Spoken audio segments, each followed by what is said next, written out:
Good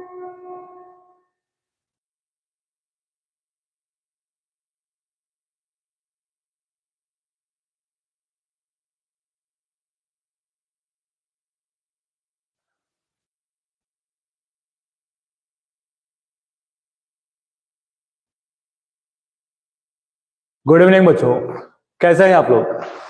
तो आज हम लोग स्टार्ट करेंगे फेडरलिज्म चैप्टर का एक्सप्लेनेशन, जो क्लास 10 सिविक्स का सेकंड चैप्टर है। इसके पहले जो है एसएसटी के 2 चैप्टर का एक्सप्लेनेशन हमारे चैनल पे हो चुका है। 2 नहीं, लगभग 3 चैप्टर का शायद एक्सप्लेनेशन हो चुका है। एक इकोनॉमिक्स का फर्स्ट चैप्टर था डेवलपमेंट, फिर एक दिन एक्सप्लेन करवाए थे वाटर रिसोर्सेस, फिर कल एक्सप्लेन कराए थे पावर शेयरिंग, और आज जो है सिविक्स का सेकंड चैप्टर स्टार्ट हो रहा है एक्सप्लेनेशन फेडरलिज्म। अब फेडरलिज्म के बारे में कुछ टॉपिक्स हम कल के पावर शेयरिंग वाले टॉपिक में भी बता दिए थे। तो फेडरलिज्म आखिर है क्या, क्यों किसी कंट्री को जो है फेडरलिज्म गवर्नमेंट का ही जरूरत पड़ता है, या फेडरलिज्म गवर्नमेंट बाकी सारे गवर्नमेंट के फॉर्म से क्यों सुपीरियर माना जाता है। तो ये सारे टॉपिक्स आज हम लोग इस वीडियो में क्लियर करेंगे, क्योंकि ये सारे टॉपिक्स बोर्ड एग्जाम से बहुत इंपॉर्टेंट है, बोर्ड एग्जाम के लिए बहुत इंपॉर्टेंट टॉपिक्स हैं। तो सबसे पहले हम लोग जानेंगे डिविजन्स ऑफ पावर, जो फॉर्म्स ऑफ गवर्नमेंट में आएगा। ठीक है, गवर्नमेंट के जो फॉर्म है, जिसमें आपको बताया गया था कि कल जो है बताए थे हॉरिजॉन्टल फॉर्म ऑफ गवर्नमेंट होता है। कौन सा form of government? Horizontal form of government. ठीक है, दूसरा बताए थे वर्टिकल फॉर्म ऑफ गवर्नमेंट। ठीक है, और तीसरा कौन सा रहेगा? कोalition गवर्नमेंट। कौन सा गवर्नमेंट? कोalition गवर्नमेंट, जिसमें हॉरिजॉन्टल फॉर्म ऑफ गवर्नमेंट को कल बताए थे, किसी को चेक्स एंड बैलेंसेस सिस्टम्स बोलते हैं। चेक्स एंड बैलेंस, क्योंकि इसमें हम लोग क्या करते हैं कि कोई भी जो भी नया रूल्स रेगुलेशन बनता है, अगर उसमें पब्लिक के कोई प्रॉब्लम होता है तो उस कॉन्स्टिट्यूशन के लॉ में अमेंडमेंट के थ्रू चेंजिंग लाया जा सकता है, इसीलिए इसको चेक एंड बैलेंस सिस्टम बोलते थे। अब हम लोग को आज पढ़ना क्या है? Vertical form of government. ठीक है, कौन सा फॉर्म ऑफ गवर्नमेंट पढ़ना है? वर्टिकल फॉर्म ऑफ गवर्नमेंट, क्योंकि हॉरिजॉन्टल फॉर्म ऑफ गवर्नमेंट में कल क्या बताए थे? लेजिस्लेचर था, एग्जीक्यूटिव था और जुडिशरी था। लेकिन आज हम लोग क्या पढ़ेंगे कि सेंट्रल गवर्नमेंट, स्टेट गवर्नमेंट और लोकल गवर्नमेंट। जब पावर को सेंट्रल गवर्नमेंट, स्टेट गवर्नमेंट और लोकल गवर्नमेंट में डिवाइड कर दिया जाता है, तब उसको बोलते हैं वर्टिकल फॉर्म ऑफ गवर्नमेंट, या तो फेडरल फॉर्म ऑफ गवर्नमेंट। इसीलिए इस चैप्टर का नाम क्या है? फेडरलिज्म। कोalition गवर्नमेंट, कल आपको हम बता चुके थे कि जब गवर्नमेंट रन करवाने के लिए कंट्री को आपस में 2 या 2 से ज्यादा पार्टीज कोलाइट हो जाएंगी, मतलब संगठित हो जाएंगी, उसी को हम लोग बोलेंगे कोalition गवर्नमेंट। इसका 2 एग्जांपल बताए थे। जैसे इंडिया में कोलाइट पार्टी कौन कौन सी है? एक है इंडिया और एक है एनडीए। एनडीए पार्टी जिसमें मेजर पार्टी बीजेपी है, और इंडिया पार्टी जिसमें मेजर पार्टी कौन है? कांग्रेस है। इसमें बहुत सारे छोटे छोटे पार्टीज भी अटैच्ड हैं। और आज हम लोग पढ़ेंगे वर्टिकल फॉर्म ऑफ गवर्नमेंट, मतलब फेडरलिज्म गवर्नमेंट। तो फेडरलिज्म है क्या? तो यहां पर सबसे पहले क्या लिखा हुआ है कि वर्टिकल डिवीजन ऑफ पावर, मतलब फेडरल फॉर्म ऑफ गवर्नमेंट को ही हम लोग वर्टिकल डिवीजन ऑफ पावर बोलते हैं। वर्टिकल डिवीजन ऑफ पावर में पहला क्या लिखा हुआ है कि हायर लेवल, प्रोविंशियल या तो रीजनल लेवल, और तीसरा लिखा हुआ है कि लोअर लेवल। ठीक है, जिसमें सबसे पहला क्या आएगा? सेंट्रल या तो यूनियन गवर्नमेंट, फिर स्टेट गवर्नमेंट, फिर आएगा म्युनिसिपैलिटी या तो पंचायत। ठीक है, अब म्युनिसिपैलिटी या पंचायत, तो ये किसमें आएगा? लोकल गवर्नमेंट में। ये किसमें आएगा? Local government. और ये स्टेट गवर्नमेंट, और एक हो गया थर्ड यूनियन या तो सेंट्रल गवर्नमेंट। तो हम लोग के कंट्री में जो फेडरल फॉर्म ऑफ गवर्नमेंट है, वो पावर को सेंट्रल गवर्नमेंट, स्टेट गवर्नमेंट और म्युनिसिपल गवर्नमेंट, मतलब कि लोकल गवर्नमेंट के फॉर्म में डिवाइड किया है, जो हायर लेवल से मिडिल लेवल और फिर लोअर लेवल तक पावर को शेयर करते हैं। क्योंकि कल ही आपको बताए थे कि पावर शेयरिंग क्यों इंपॉर्टेंट है। अगर पावर शेयरिंग किया गया तो बेल्जियम कैसे अपनी कंट्री को संभाल लिया, इकोनॉमिक कंडीशन सही हो गया और सिविल वॉर होना बंद हो गया। और श्रीलंका में अगर पावर शेयरिंग नहीं किया तो वहां पर कैसे प्रॉब्लम्स बढ़ते गए और सिविल वॉर चलता रहा और श्रीलंका कंट्री पूरा बर्बादी के कगार पर है। तो इंडिया तो वैसा चाहेगा नहीं कि इंडिया भी बर्बाद हो जाए, तो यहां पर क्या किया है? पावर को शेयर कर दिया। पहले ही बोल दिया है कि सेंट्रल गवर्नमेंट का अपना अलग पावर है, स्टेट गवर्नमेंट का अलग पावर है, लोकल गवर्नमेंट का अलग पावर है। तो इसी फॉर्म ऑफ गवर्नमेंट को हम लोग क्या बोलेंगे? फेडरलिज्म। क्या बोलेंगे? फेडरलिज्म, या तो दूसरा नाम यहां लिखा हुआ है वर्टिकल डिवीजन ऑफ पावर। मतलब जब पावर को central government, state government, local government में डिवाइड कर दिया जाएगा, तभी हम लोग उसको वर्टिकल डिवीजन ऑफ पावर बोलेंगे। ठीक है, अब आगे बढ़ते हैं नेक्स्ट टॉपिक की तरफ। तो नेक्स्ट टॉपिक में सबसे इंपॉर्टेंट तो डिफिनेशन ही दे दिया है कि व्हाट इज फेडरलिज्म, फेडरलिज्म आखिर है क्या। तो लिखा हुआ है कि federalism is a system of government in which the power is divided between a central authority and the various constituent units of the country. मतलब एक ऐसा सिस्टम जिसमें गवर्नमेंट क्या करेगा, गवर्नमेंट क्या करेगा कि जो पावर है उसको डिवाइड कर देगा, किसके बीच में, सेंट्रल अथॉरिटी और अलग अलग कॉन्स्टिट्यूएंट यूनिट्स में। ठीक है, मतलब सेंट्रल अथॉरिटी से स्टेट अथॉरिटी के पास जाएगा, फिर वो लोकल अथॉरिटी के पास जाएगा, तब हम लोग उसको क्या बोलेंगे, फेडरलिज्म। मतलब जब पावर को बड़े लेवल से मिडिल लेवल, मिडिल लेवल से लोअर लेवल तक पास कर दिया जाएगा और शेयर कर दिया जाएगा, तो उसी को हम लोग बोलेंगे फेडरल फॉर्म ऑफ गवर्नमेंट, मतलब फेडरलिज्म। जितने लोग लाइव क्लासेस देख रहे हैं, प्रेजेंट सर का जल्दी अटेंडेंस लगाएंगे। ठीक है, उसके बाद फेडरलिज्म के बाद यहां पर और उसका कुछ पॉइंट्स लिखा हुआ है। क्या लिखा हुआ है, फेडरलिज्म से रिलेटेड कुछ पॉइंट्स। पहला, फर्स्ट में क्या लिखा हुआ है, यूजुअली अ फेडरलिज्म, फेडरेशन या federation has two levels of government. मतलब जो फेडरल गवर्नमेंट होता है उसमें मेजरली 2 लेवल ऑफ गवर्नमेंट भी होते हैं, लेकिन ऐसा कोई जरूरी नहीं है, वो 3 भी हो सकता है, जैसे इंडिया में 3 है। ठीक है, state government, central government, local government, मतलब सेंट्रल से स्टेट, स्टेट से लोकल। लेकिन फेडरेशन में 2 लेवल ऑफ गवर्नमेंट भी माने जाते हैं। One is the government for the entire country, एक ऐसा गवर्नमेंट जो पूरे कंट्री के लिए होगा, जो सेंट्रल गवर्नमेंट कहलाएगा, which is usually responsible for a few subjects of common national interest, जो पूरे कंट्री के बारे में सोचेगा। किसके बारे में, कंट्री के बारे में रूल्स रेगुलेशन लाएगा, पूरे कंट्री के सिटीजन्स के प्रायोरिटी को ध्यान देगा, उसको हम लोग सेंट्रल गवर्नमेंट बोलेंगे। फिर the others are the governments at the level of provinces or states that look after much of day to day administration of their state। और दूसरा कौन सा हो गया, यहां पर क्या लिखा हुआ था, प्रोविंसेस। मतलब ये अपने एरिया, पर्टिकुलर फिक्स एरिया के बारे में ही सोचेंगे, अपने ही स्टेट के बारे में, जो अपने स्टेट को डेवलप कराने के लिए नए नए रूल्स रेगुलेशन लाएंगे, पावर का यूज करेंगे, हम लोग से रेवेन्यू कलेक्ट करेंगे और स्टेट के ही डेवलपमेंट में लगाएंगे, और उसका कुछ हिस्सा सेंट्रल गवर्नमेंट को भी शेयर करेंगे, वो कहलाएंगे स्टेट गवर्नमेंट। तो पावर डिवाइड हो गया, सेंट्रल गवर्नमेंट अपना अलग वर्क कर रहा है, पूरे कंट्री पे ध्यान दे रहा है, स्टेट गवर्नमेंट कर रहा है सिर्फ अपने स्टेट पे ध्यान दे रहा है। Both these levels of government enjoy their power independently of the other. मतलब जो सेंट्रल गवर्नमेंट है, चाहे लोकल गवर्नमेंट है या तो स्टेट गवर्नमेंट है, तीनों अपने क्या करते हैं, पावर्स को सेपरेटली यूज करते हैं, इंडिपेंडेंटली यूज करते हैं। मतलब तीनों के पास अपना सेपरेट पावर है। ठीक है, उसके बाद अब यहां पर जो फॉर्म्स ऑफ गवर्नमेंट हम लोग पढ़ लिए हैं, तो अब हम लोग देखेंगे क्या, फेडरलिज्म में कौन कौन से फॉर्म ऑफ गवर्नमेंट आते हैं। मतलब टाइप्स ऑफ फेडरलिज्म अगर हम लोग देखें तो ये 2 टाइप के हैं। एक है holding together federation, holding together federation, और दूसरा है coming together federation. Coming together federation. अब होल्डिंग टुगेदर का मतलब क्या होता है, होल्डिंग टुगेदर का मतलब क्या है कि जो सेंट्रल गवर्नमेंट है, कौन है, जो सेंट्रल गवर्नमेंट है वो क्या किया है, स्टेट्स को अपने कंट्रोल में रखा हुआ है। जब सेंट्रल गवर्नमेंट क्या करेगा, स्टेट्स को अपने कंट्रोल में रखेगा, मतलब central government holds other states. ठीक है, एक ही कंट्री में जब सेंट्रल गवर्नमेंट अलग अलग स्टेट्स को अपने कंट्रोल में रखेगा तो उसको हम लोग होल्डिंग टुगेदर बोलेंगे, क्योंकि वो गवर्नमेंट क्या किया है, स्टेट को होल्ड करके रखा है। और कमिंग टुगेदर फेडरेशन का मतलब क्या हो गया कि स्टेट्स खुद चले जाएंगे, सारे स्टेट्स क्या कहां चले जाएंगे, सेंट्रल गवर्नमेंट के पास। बोलेंगे क्या कि आप जो है मेरे स्टेट का सारा पावर अपने पास रखिए। ठीक है, तो उसको हम लोग क्या बोलेंगे, कमिंग टुगेदर फेडरेशन। ठीक है, और एक्सप्लेनेशन पे ध्यान देंगे इन दोनों के। अच्छा, ये पेज ब्लर हो गया है, चलिए हम पढ़ ले रहे हैं। लिखा हुआ है ways of balance between the central and state government. अब सेंट्रल और स्टेट गवर्नमेंट अपने पावर्स को बैलेंस कैसे करते हैं, तो यही 2 टॉपिक आपको बताया मैं, कमिंग टुगेदर फेडरेशन है और एक होल्डिंग टुगेदर फेडरेशन है। इसमें लिखा हुआ है state come together to form big units. मतलब स्टेट्स क्या करते हैं, आते हैं ताकि बड़े बड़े यूनिट्स बन सके। और यहां पर बड़ा कंट्री क्या करता है कि पावर खुद डिवाइड कर देता है, बोलता है लो ये तुम्हारा पावर डिवाइड हो गया, हम जो है पूरे तुम्हारे लिए ध्यान तो देंगे लेकिन तुम भी अपने स्टेट के डेवलपमेंट के लिए ध्यान दो। ये कौन सा हो गया? होल्डिंग। और ये कौन सा हो गया? कमिंग। मतलब यहां पर जो है स्टेट गवर्नमेंट पावर को अपने पास भी रखेगा, शेयर भी कर देगा, लेकिन स्टेट गवर्नमेंट ये नहीं चाहेगा कि सेंट्रल गवर्नमेंट सारा पावर अपने हाथ में रखे।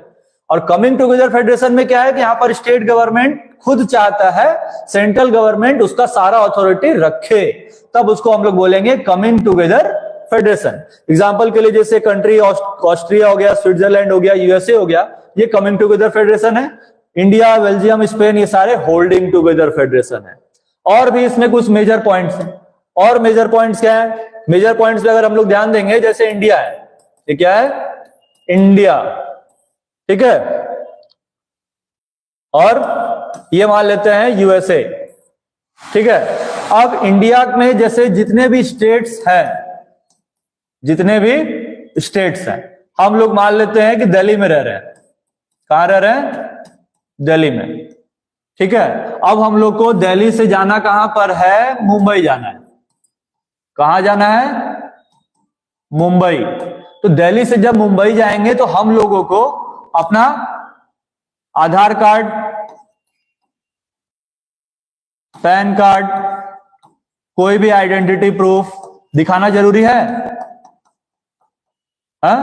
वीजा, पासपोर्ट, ये सब दिखाना जरूरी होता है कि नहीं होता है? कमेंट करके बताइए कि अगर हम लोग इंडिया में रह रहे हैं, दिल्ली से मुंबई जाना है, तो उस स्टेट में जाने के बाद या एक स्टेट से दूसरे स्टेट में जाने के बाद वीजा, पासपोर्ट, ये सब आइडेंटिटी दिखाने का जरूरत है या नहीं है?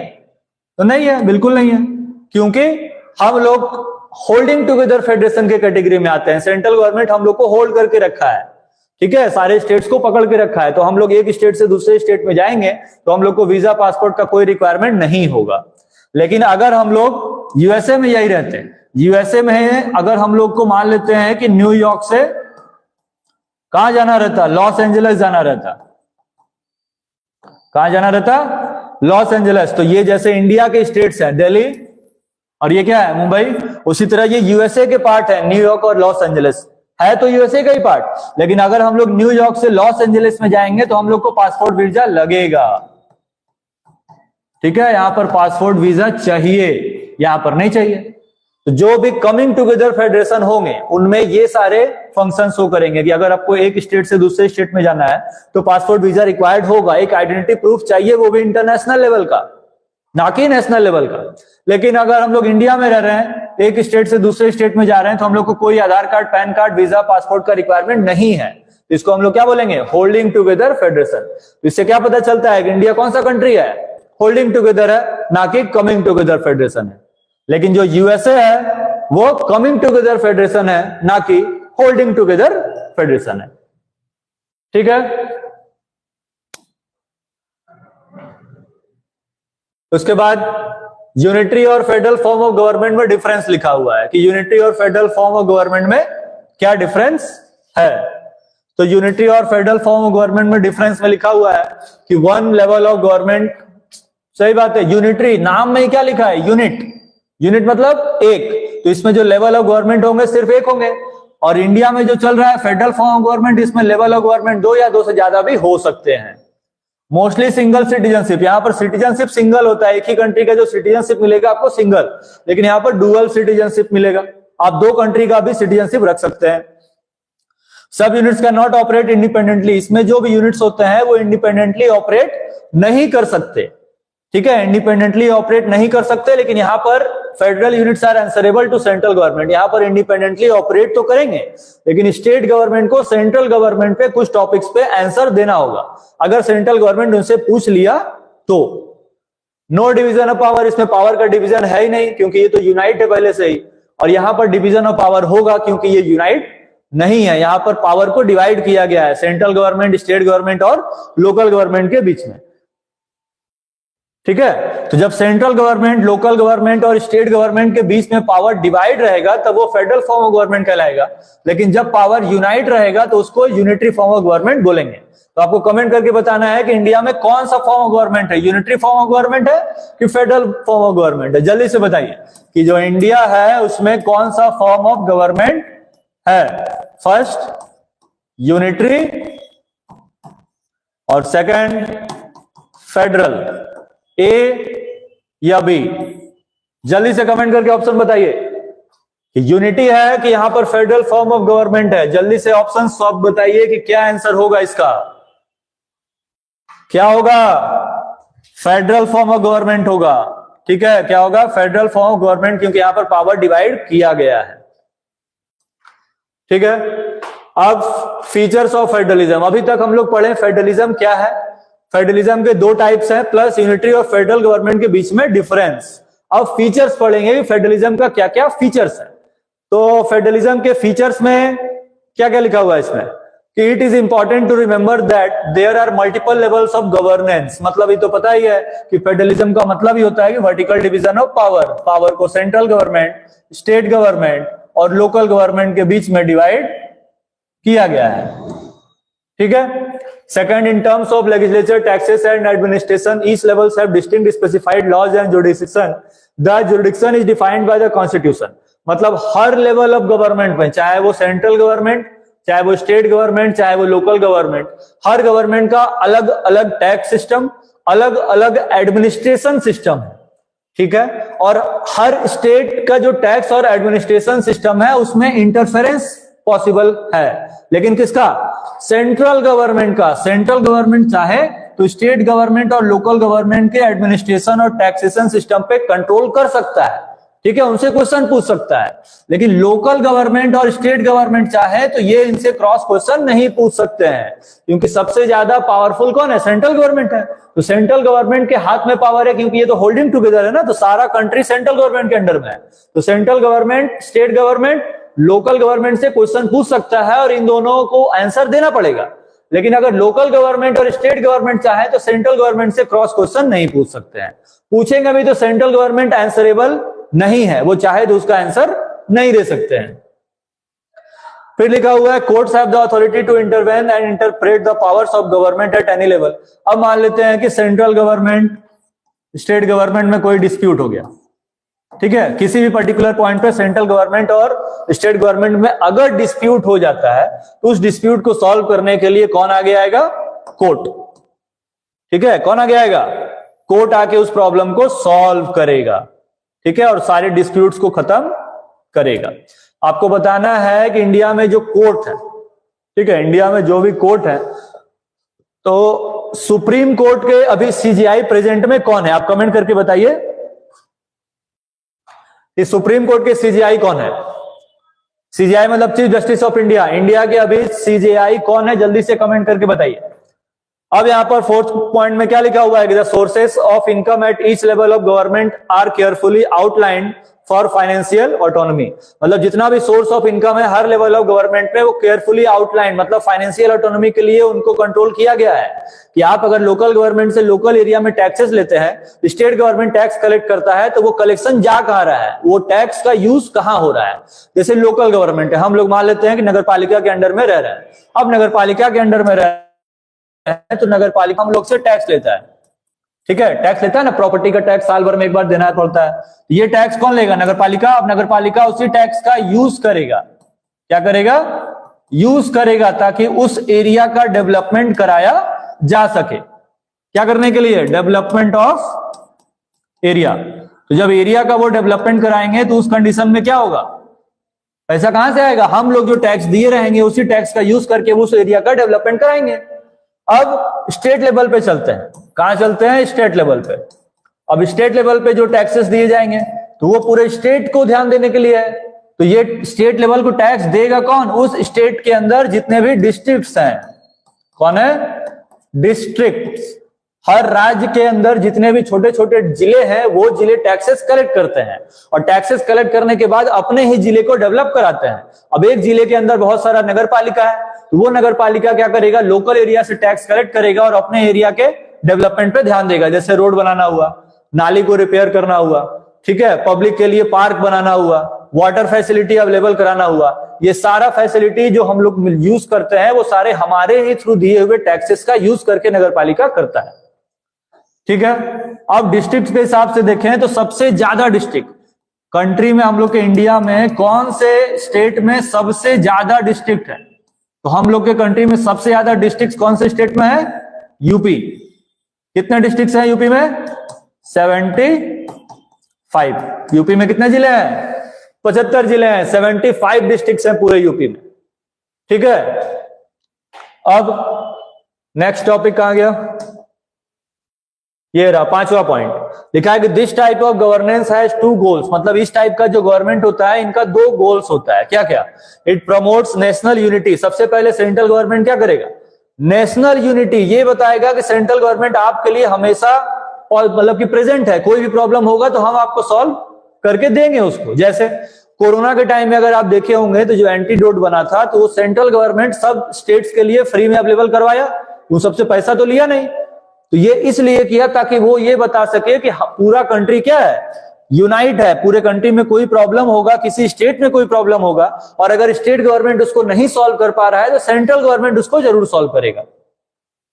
while also accommodating regional diversity, और इसके साथ साथ हर स्टेट में जितने भी डाइवर्सिटी है उन सारे डाइवर्सिटीज पे भी ध्यान दिया जाएगा, चाहे वो किसी भी रिलीजन के हो, चाहे किसी भी कास्ट के हो, चाहे किसी भी कलर के हो।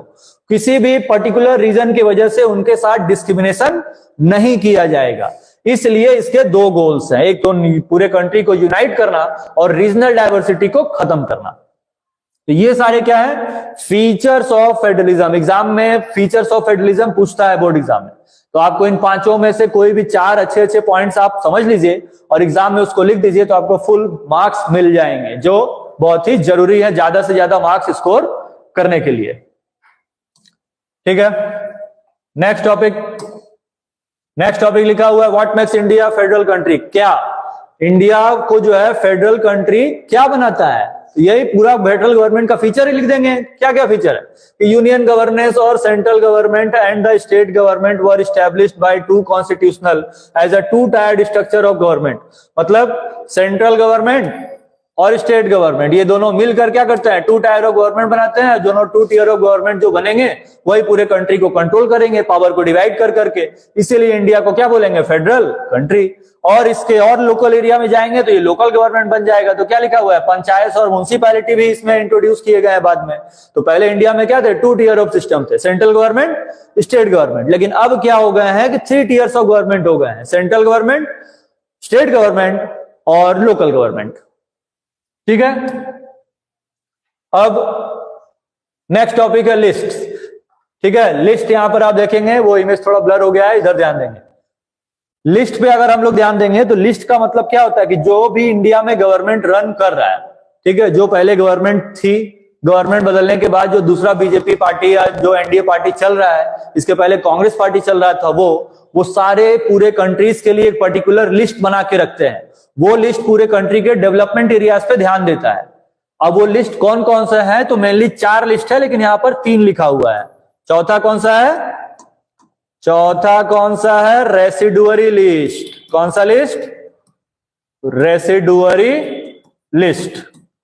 ठीक है, फर्स्ट लिस्ट लिखा हुआ यूनियन लिस्ट। तो पूरे यूनियन लिस्ट अभी कितने हैं? 97। ठीक है, स्टेट लिस्ट कितने हैं? 61, कॉन्करेंट लिस्ट 52। तो ये 97, 61, 52 है क्या? ये सब्जेक्ट्स हैं। जैसे हम लोग सब्जेक्ट्स पढ़ रहे हैं ना क्लास 10 में, अगर आप लोग हैं तो आप math, science, history, Hindi, English और एक कोई ऑप्शनल सब्जेक्ट लिए भी होंगे या तो नहीं लिए होंगे। उसी तरह यूनियन लिस्ट 97 सब्जेक्ट्स को इंक्लूड करता है। मतलब पूरे इंडिया में यूनियन लिस्ट के 97 मैटर्स हैं। वो उन 97 मैटर्स पे अलग अलग रूल्स रेगुलेशन बनाता है ताकि पूरे कंट्री के लोग इजिली उस पर्टिकुलर एरिया में सर्वाइव कर सके। स्टेट लिस्ट के अंदर सिर्फ 61 सब्जेक्ट्स हैं, कॉन्करेंट लिस्ट के अंदर 52 सब्जेक्ट्स हैं। रेसिडुअरी लिस्ट मतलब कुछ ऐसे लिस्ट होते हैं जो कॉन्स्टिट्यूशन बनते समय नहीं था, वो सारे आएंगे रेसिडुअरी। अब रेसिडुअरी लिस्ट के अंदर जैसे कॉन्स्टिट्यूशन में कौन कौन से, जब कॉन्स्टिट्यूशन लिखा जा रहा था तो इतना कोई तो नहीं था कि इंफॉर्मेशन टेक्नोलॉजी इतना ज्यादा ग्रो कर जाएगा। रेसिडुअरी लिस्ट में ही चले जाएंगे, इन सब में नहीं जाएंगे। कहां जाएंगे? रेसिडुअरी लिस्ट में। ठीक है, उसके बाद सबसे पहला है यूनियन लिस्ट। तो यूनियन लिस्ट में लिखा हुआ है कि the union list include subjects that are of national importance and are best handled by the central government. मतलब यूनियन लिस्ट इंक्लूड करते हैं ऐसे सब्जेक्ट्स जो नेशनल इंपॉर्टेंस और कंट्रोल किसका होगा, उसको हम लोग क्या बोलेंगे, उसको क्या बोलेंगे, यूनियन लिस्ट। ठीक है। The union government has exclusive power to legislate on this subject. मतलब यूनियन गवर्नमेंट या सेंट्रल गवर्नमेंट के पास ये पावर है ताकि वो इन सब्जेक्ट्स पे कोई भी कदम उठा सके, कोई नया रूल बना सके या पुराने को चेंज भी कर सके। This means that only central और union government can make laws on these subjects. मतलब इसका मतलब क्या है कि सिर्फ सेंट्रल गवर्नमेंट के पास ये अथॉरिटी है कि उसके लिए वो नया नया रूल्स रेगुलेशन बना सकते हैं। State governments can not make laws on these subject. और स्टेट गवर्नमेंट क्या कर सकता है, उन सब्जेक्ट्स पे जो जो यूनियन में है वो स्टेट गवर्नमेंट उस पर कोई नया रूल रेगुलेशन बना नहीं सकता। The important subjects include. अब यूनियन लिस्ट में आता क्या क्या है, जैसे अभी 97 सब्जेक्ट्स बोले हैं, तो कौन कौन से सब्जेक्ट्स हैं, कौन कौन से टॉपिक्स आएंगे। तो क्या लिखा हुआ है, defence of the country. Defence of the country मतलब जैसे आर्मी हो गया, नेवी हो गया, एयरफोर्स हो गया, ये सारे डिफेंस ऑफ द कंट्री है, तो ये यूनियन लिस्ट के कैटेगरी में आएंगे। फॉरेन अफेयर्स, दूसरे कंट्री से हम लोग को कोई भी ठीक है बातचीत करना है, मीटिंग करना है, किसी पर्टिकुलर टॉपिक के बारे में बात करना है, डेवलपमेंट के बारे में बात करना है, दूसरे कंट्री से लोन लेना है, ये सारा चीज फॉरेन अफेयर्स की कैटेगरी में आएगा और ये भी सेंट्रल गवर्नमेंट का काम है। बैंकिंग भी सेंट्रल गवर्नमेंट का काम है। कम्युनिकेशन भी बैंकिंग और मतलब कम्युनिकेशन और करेंसी भी क्या है, सेंट्रल गवर्नमेंट की अथॉरिटी में आता है। ठीक है। कम्युनिकेशन मतलब क्या है, जैसे हम लोग जो है अभी अलग अलग आईटी टेक्नोलॉजीज का यूज करके, जैसे स्मार्टफोन, लैपटॉप, ये सारा यूज करके हम लोग कम्युनिकेशन स्किल को डेवलप कर रहे हैं। ठीक है। एक कंट्री से बैठ के दूसरे कंट्री में भी बात कर रहे हैं, तो ये सारा कंट्रोल सेंट्रल गवर्नमेंट के हाथ में है, स्टेट गवर्नमेंट के हाथ में नहीं है। करेंसी, करेंसी भी किसके कंट्रोल में है, सेंट्रल गवर्नमेंट के कंट्रोल में है, इसमें स्टेट गवर्नमेंट कोई इंटरप्शन नहीं कर सकता है। तो ये थे यूनियन लिस्ट। तो यूनियन लिस्ट का मतलब कुछ ऐसे सब्जेक्ट्स जो सेंट्रल गवर्नमेंट के कंट्रोल में आएंगे। ठीक है।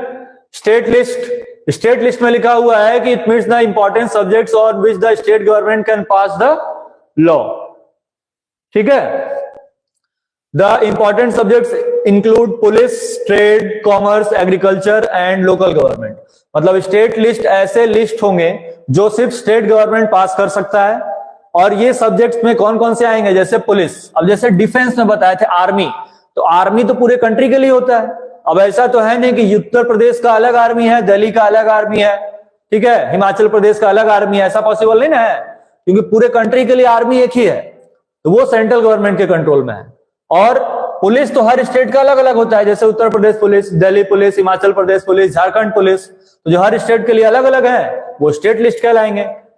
ट्रेड, स्टेट वाइज अगर बिजनेस कर रहा है वो भी क्या आएगा, स्टेट लिस्ट में। कॉमर्स स्टेट लिस्ट में, एग्रीकल्चर स्टेट लिस्ट में, और लोकल गवर्नमेंट स्टेट लिस्ट में। ये सारे स्टेट लिस्ट के कैटेगरी में आते हैं क्योंकि इस पे सारा कंट्रोल स्टेट का होता है। अब जैसे एक स्टेट में 10 डिस्ट्रिक्ट्स हैं, तो उन 10 डिस्ट्रिक्ट्स के लिए जो रूल रेगुलेशन बनाएगा वो कौन बनाएगा, स्टेट बनाएगा, इसीलिए वो स्टेट लिस्ट के कैटेगरी में आएंगे। ठीक है। उसके बाद कॉन्करेंट लिस्ट। कॉन्करेंट लिस्ट में क्या लिखा हुआ है कि the concurrent list consist of subjects of common interest to both the union and the states. अब कुछ ऐसे भी सब्जेक्ट्स हैं जिनमें सेंट्रल गवर्नमेंट और स्टेट गवर्नमेंट दोनों लोग मिलकर उस पर्टिकुलर पॉइंट्स पे रूल्स रेगुलेशन बनाते हैं। ठीक है, ताकि स्टेट गवर्नमेंट और सेंट्रल गवर्नमेंट अपने उस पॉइंट्स के टॉपिक को ज्यादा से ज्यादा क्या कर सके, लोगों का प्रॉब्लम सॉल्व कर सके। जैसे both the parliament and the state legislature can make laws. अब जो कॉन्करेंट लिस्ट होगा उसमें पार्लियामेंट और स्टेट लेजिस्लेचर दोनों मिलकर लॉज बनाएंगे, उसी लिस्ट को हम लोग क्या बोलेंगे, कॉन्करेंट लिस्ट। ठीक है। अब कॉन्करेंट लिस्ट में क्या क्या है, एग्जांपल के लिए जैसे marriage, divorce, infants and minors, adoption, wills, intestacy and succession, joint family and partition, ये सारा चीज आएगा किसके अंदर, कॉन्करेंट लिस्ट के अंदर। तो कॉन्करेंट लिस्ट के लिए जो भी रूल्स रेगुलेशन बनाएंगे वो कौन बनाएगा, सेंट्रल गवर्नमेंट भी और साथ ही साथ यूनियन गवर्नमेंट भी। ठीक है। तो यहां तक था हमारा कॉन्करेंट लिस्ट। अभी थोड़ा और टॉपिक देख लेते हैं, यूनियन लिस्ट, स्टेट लिस्ट और कॉन्करेंट लिस्ट में क्या क्या डिफरेंस है। तो जो आपको उधर एक्सप्लेन किया है वो यहाँ शॉर्ट टर्म में लिखा हुआ है subjects of national importance. Union list पूरा सेंट्रल गवर्नमेंट है तो ये पूरे नेशनल कंट्री पे ध्यान देगा, ये सिर्फ स्टेट पे ध्यान देगा, और ये सेंट्रल और स्टेट गवर्नमेंट दोनों पे। यहां पर सेंट्रल गवर्नमेंट खुद लॉज बनाएगा, स्टेट लिस्ट में क्या लिखा हुआ है, स्टेट गवर्नमेंट खुद अपने स्टेट के लिए लॉज बनाएगा। कॉन्करेंट लिस्ट में सेंट्रल और स्टेट दोनों मिलकर लॉज बनाएंगे। ठीक है, इसका example defence, banking, currency, foreign affairs, communication, इसका एग्जांपल पुलिस, ट्रेड, कॉमर्स, और इसका एग्जांपल एजुकेशन हो गया, फॉरेस्ट ट्रेड हो गया, यूनियन हो गया, मैरिज हो गया, एडॉप्शन और सक्सेशन हो गया। ये सारा चीज कॉन्करेंट लिस्ट में आता है क्योंकि ये यूनियन लिस्ट और स्टेट लिस्ट दोनों के कैटेगरी में आएगा। इसका और एग्जांपल यहां पर लिखा हुआ है, देखिए यूनियन लिस्ट का एग्जांपल डिफेंस और arm forces, atomic energy, mineral resources, foreign affairs, national highways, railway, census, banking, currency, organisation such as RBI और सीबीआई। अब आरबीआई का फुल फॉर्म क्या है, रिजर्व बैंक ऑफ इंडिया, और ये सीबीआई का फुल फॉर्म क्या है, सेंट्रल ब्यूरो ऑफ इन्वेस्टिगेशन। ये सारा यूनियन लिस्ट के कैटेगरी में आएगा। किसके कैटेगरी में, यूनियन लिस्ट। स्टेट लिस्ट के कैटेगरी में कौन कौन सा आएगा, local government bodies, agriculture, tourism, toll taxes, state pension, public डेब्ट, election of a particular state, salary allowance of the ministers of the state. ये सारा स्टेट के अंडर में है तो उसको हम लोग स्टेट लिस्ट बोलेंगे। टोल टैक्स का मतलब जैसे हम लोग नेशनल हाईवे से जाते हैं तो कुछ पर्टिकुलर डिस्टेंस ट्रेवल करने के बाद बीच में टोल टैक्स आता है तो हम लोग को उस टैक्स को पे करना पड़ता है क्योंकि हम लोग नेशनल हाईवे के रोड का यूज किए हैं। कॉन्करेंट लिस्ट में लिखा हुआ है कि जो दोनों का कॉमन सब्जेक्ट है, तो कॉमन सब्जेक्ट में क्या क्या आएगा, forest, population control, education, trade union, regional institutes, electricity, inland waterways, economic और सोशल प्लानिंग। ये सारा कॉन्करेंट लिस्ट है। तो एग्जाम में इन तीनों में से कोई एक लिस्ट का क्वेश्चन आपसे पूछता है। ठीक है, कैसे पूछेगा, पूछेगा ये कि एग्जाम्पल दे देगा, पूछेगा डिफेंस और आर्म फोर्सेस कौन से लिस्ट का एग्जाम्पल है तो बता देंगे यूनियन लिस्ट। स्टेट लिस्ट में किसी एक का नाम दे देगा तो आपको ये समझना पड़ेगा कि स्टेट लिस्ट में कौन कौन से टॉपिक्स आते हैं, लर्न करने का जरूरत नहीं है इसको। अब एक और लिस्ट आपको हम बताए थे, extra residuary list. Residuary list होता क्या है, तो बताए थे कि subjects which are not present in any of the list mentioned in the constitution. कुछ ऐसे सब्जेक्ट जिनका एक्सप्लेनेशन कॉन्स्टिट्यूशन में दिया ही नहीं है उसको हम लोग रेसिडुअरी लिस्ट बोलते हैं। तो लिखा है यूनियन गवर्नमेंट के पास पावर होता है जो उसके लिए लॉज बना सकते हैं। रेसिडुअरी सब्जेक्ट्स में कौन कौन से पार्ट इंक्लूड होंगे, जैसे कंप्यूटर सॉफ्टवेयर, ई कॉमर्स, ये सारे चीज किसके अंडर में आएंगे, रेसिडुअरी लिस्ट के अंडर में आएंगे। क्योंकि ये सारे जो कंप्यूटर सॉफ्टवेयर है, ई कॉमर्स है, इंफॉर्मेशन टेक्नोलॉजी है, ये कॉन्स्टिट्यूशन के टाइम में इसका कोई एक्सप्लेनेशन नहीं था लेकिन अभी हम लोग इसका यूज कर रहे हैं। तो जो चीज प्रेजेंट के technology, science technology, information technology, e commerce, computer software से रिलेटेड है, ये सारा चीज आएगा रेसिडुअरी लिस्ट के अंदर। तो आज जो है इस चैप्टर के एक्सप्लेनेशन के टॉपिक 1 में हम लोग क्या क्या समझे कि फेडरलिज्म क्या है, फेडरलिज्म के फीचर्स क्या है, coming together, holding together federation में क्या डिफरेंस है, उसके बाद यूनिटरी गवर्नमेंट और फेडरल गवर्नमेंट में क्या डिफरेंस है, फीचर्स ऑफ फेडरलिज्म पढ़े, फिर लिस्ट पढ़े। लिस्ट में कितने टाइप के पढ़े, 4 टाइप के, union list, state list, concurrent list और रेसिडुअरी लिस्ट। अब इसके बाद के कुछ टॉपिक्स और हैं इसमें जो इस चैप्टर का सेकंड टॉपिक में आएगा। तो ये वीडियो आपको कैसा लगा जल्दी से कमेंट करके बताइए, प्लस इसमें से कौन कौन से टॉपिक्स आपको पहले से क्लियर थे वो भी बताइए। तब तक के लिए बाय बाय।